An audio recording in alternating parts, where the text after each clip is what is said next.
Okay, so we finished our core work today, and I figured I'd do a little bit of an update on what we're doing, what our day looks like for the month of May right now, because we're kind of taking a relaxed vibe for the month of May, and I've scaled it down a little bit, and then come June, we're gonna pick it back up again.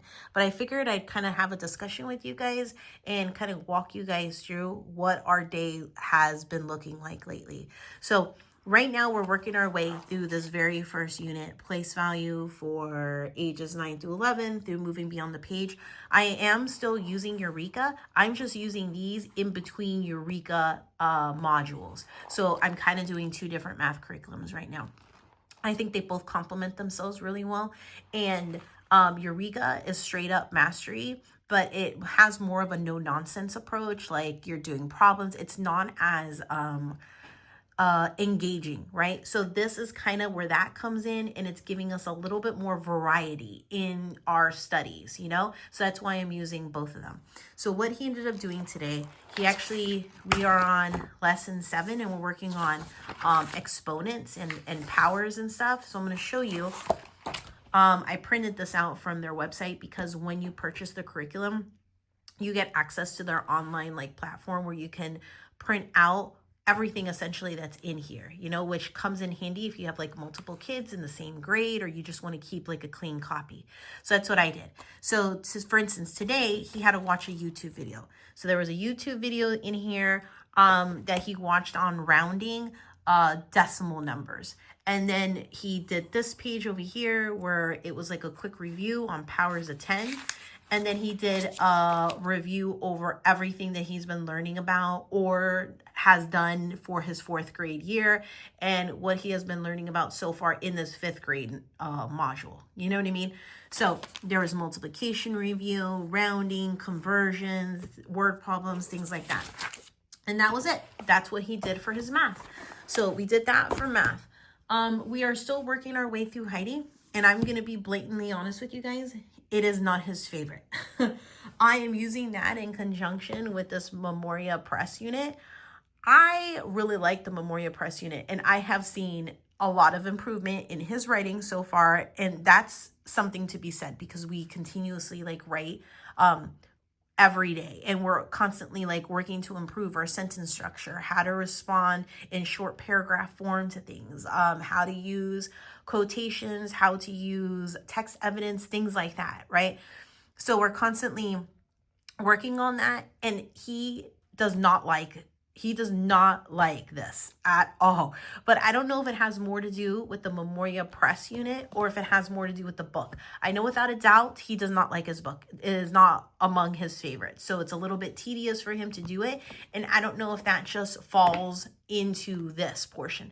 But regardless, we're gonna do it. And I have 1 or 2 other units from Memoria Press that we're going to do too. Because it's just, you can't go wrong with it. It's literally you're doing vocabulary work, then you have written comprehension questions that you have to do. I really love this part over here on quotations, who said that into who. Then these are discussion-based questions, which I usually just use that we discuss out loud after the readings. I don't turn these into written prompts. And then there's enrichment activity ideas that you can do, either extended writing prompts or map work or sometimes an engaging hands-on craft that they can do. Sometimes an idea for a recipe or something, you know? These questions are the ones that he writes. So I don't know in particular if there's any child that really likes to write out answers. I don't know, but he does not, period. And so to him, having to do it is kind of tedious for him, but it's something that we absolutely have to do. And the more you do it, the better you get at it. So I personally don't care if he doesn't like it. It's just something that we have to do. And he knows that. There's going to be times when you're asked to do things that you don't like, and we still have to do it. There's going to be books that you're not interested in. We still have to read it. We just have to do it. Not everything is going to be where the child likes what it is that they're doing or likes the book. You know, it's just something that has to be done. And that's important life lessons. When he goes to college, there's going to be tons of stuff that he's not pleasantly engaged with or likes or anything. And we still have to do it regardless, you know? So anyway, that's the status on that one. We are still working our way through Ginger. I think he has 2 more days left on this. This is just for pleasure reading, but I wanted him to read something that he had a little bit more say-so about, and Ginger Pie is one that he wanted to, because as we've been doing Writing with Ease, this is one of the excerpts that they used, and he really liked it. I already have the next one lined up, which is going to be Nurse Matilda. And he's going to be jumping into that sometime like this week. So he really loves this book. He says that it's among one of his favorites. But I do like require him to read it because he has other books that I'm sure would much rather prefer over Ginger Pie. Like he has baseball books that he's really into right now and like some fantasy ones and stuff. But I have like our school required books and stuff, you know, and this is one of them. And so far, this has been one of his favorites, he says. So he does this. He reads this for 15 to 20 minutes every day. We set the timer, not every day, every school day, 15, 20 minutes every school day. I set the timer and he reads through this book. And that's how we do it. And he just does this independently, you know? And so he's almost done. He has like maybe like 2 days or so more. And then he's going to be moving into Nurse Matilda. So beyond this, so he's done this, he did this, he did math. And then he also, I have brought back All About Spelling. I am doing away with Logic of English Essentials. We have used it for level A, we've used it for level B, but level C is just not jiving with him, and it's moving at a little bit of a faster rate in terms of like root word work, where we don't really have a chance for it to like solidify. There's not enough review for him to really grasp or practice with working with those root word parts. You know, there's just not enough work, and I need something that's going to do a little bit more. So I have this that's going to continue. It's a rule-based spelling. So for instance, today, oh look, I still have it right here. Today, we just went over when you're supposed to use the CH versus the TCH spelling. And so I did this, pulled it straight out of the book in here, and he wrote it on like the mini flowers. This is from Jack and Link, by the way. This is my small base homemade business, by the way. This is my family small business. The link is in bio. Maybe I'll link it right here. Shameless plug over here. So anyway, so he just wrote stretch, and then following the rule, because this is the rule in here, you can use TCH to spell CH right after a short vowel. So using that, which one were you supposed to use, TCH or CH? And then he just went through and then he did that very quick and easy, literally like a 2-minute, like quick, here's the rule, let's practice it, bam. And I'm going to continue to be pulling from level 4 for the rest of the week. So this is obviously like the main takeaway. This is what you're practicing and working on. So every day I'm just going to have different activities geared towards practicing this particular spelling, you know? So tomorrow I'll have something different. But anyway, so I have this. I am also using this to practice root word work, which I think is going to work better for us than it is the Logic of English Essentials. You know, there's enough practice in here and reinforcement of it that I think it's going to work. This is from Get to the Root of It, and I got it from Teachers Pay Teachers. And I am just kind of printing out 2 weeks in advance from here. And there's tons of reinforcement of those root word works through different assignments and activities that you do, you know? And so that's what we're doing. So that's right now what the plan is for spelling. I don't know if it's going to change in the future, but guess what? I didn't have to pay for any of this stuff because it's something I already had on hand. I did this with my oldest, and so I still had it at my disposal. So that's what we're using. I also use this with my oldest, so I just reprinted it out to use with my youngest. So guess what? I'm going to reuse what I already have. The other thing that I did with my 4th grader is we did Writing with Ease. I was trying to find the cover for you guys so you guys can see. Here you go. I see it. So Writing with Ease, level 2. And we're just really working our way through it. I will say we're not used to narration, dictation, and things of that sort. They're used to orally summarizing things, but I feel like it's slightly different when you're doing it the classical method way and stuff. And so it was a bit of a learning curve, but I have seen a lot of gains in his summarization, his paying attention. And I think that's like a huge, huge thing. So one of the things that I am working with him actively on is staying engaged during an oral reading. He's pretty good when you give him a book like this and then you have him do reading comprehension questions afterwards. His reading comprehension is pretty spot on. But then when it comes to orally, like listening to a story, I think his mind tends to wander sometimes, as I'm sure a lot of kids do. And so keeping him engaged for that period where he knows he's going to get asked questions, he knows he's going to be asked to summarize back, like he lock in, you know what I mean? And that is a skill that has to be practiced, at least with my son, and so that has been working out really well. So we hit week 11, I think. Yeah, we're on week 11. I'm seeing the fruits of my labor. So that is pretty much what we're doing with my fourth grader. So that's what we're doing. So that's what our typical morning looks like. And then we do afternoon, which is science, and we do history. And I'll show you that in a bit. But let me show you what my sixth grader is doing. Okay, so with my sixth grader, he is doing Tom Sawyer, and he is also using a Memoria Press guide. And he really loves the book. But again, is any student like really happy about having to do questions at the end? I don't know.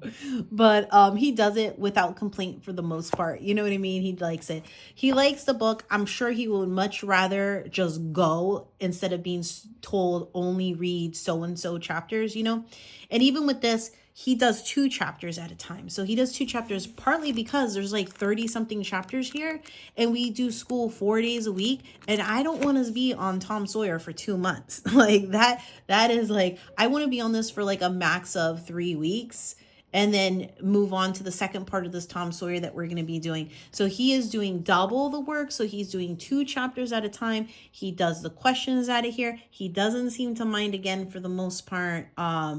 Is it his most exciting thing for him to do? No, but I'm balancing this out with other more fun like book studies that we're going to be doing. There's tremendous value in it. And again, it's just something that you have to do, So he does it. It doesn't mean that it's like his most favorite, but he really does love like Tom Sawyer. But again, a lot of value from this, we're still going to do it, even if you don't like it, And then he is reading independently from this book. He just does 20 minutes a day. He sets the timer. I offered, because we're kind of having a more relaxed vibe sorry, my hand keeps shaking. We're having a more relaxed vibe for the month of May. And I told him that he doesn't have to read from this if he doesn't want to. He still wants to. He really enjoys this book. He's just doing it for pleasure. And then he orally narrates back to me.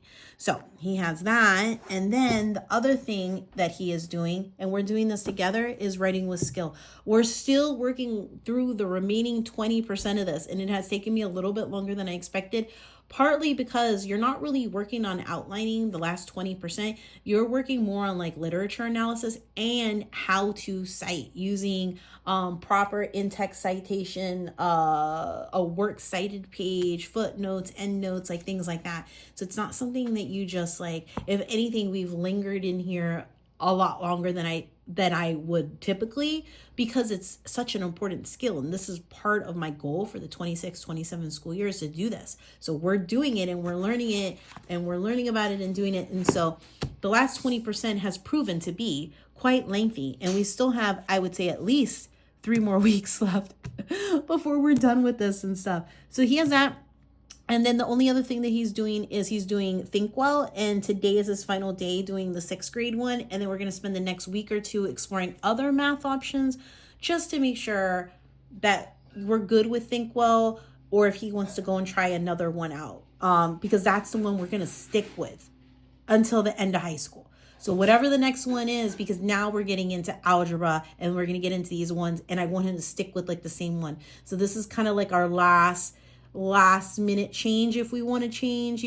He loves Think Well. I don't mind Think Well. I wish that there was a little bit more practice with it, but from talking with other parents and who have high schoolers and stuff, there really isn't a mastery based math that's going to give you like it is when you're laying the foundation in grade school and all that stuff, So anyway, that's where we're at.